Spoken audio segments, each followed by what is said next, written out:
Sarap talaga mag-road trip pag maraming kasama.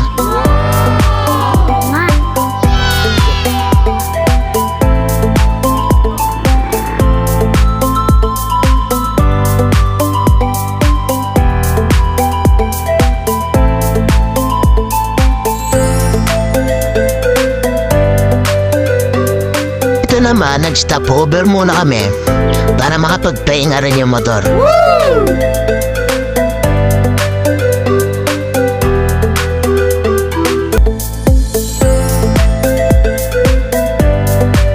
Habang napapahinga, meron ako napansin. Ayun o, ang taas. Napakaganda. Kaya parang naisip namin na parang gusto namin pumunta ron. Napakataas. Taas talaga niyan.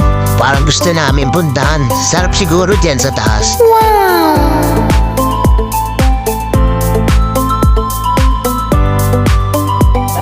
Dito makikita niya ang dalawa na yan. Napakabogi ng dalawa na yan. Yung nakakulay pula yan yung driver namin. Wow!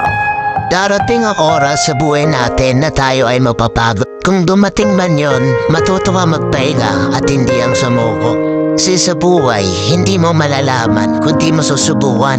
At lagi mong tatandaan, magpasalamat lagi, meron man o wala. Dumating na mga blessings sa'yo. Magpasalamat ka pa rin at tuloy mo lang kung saan ka masaya.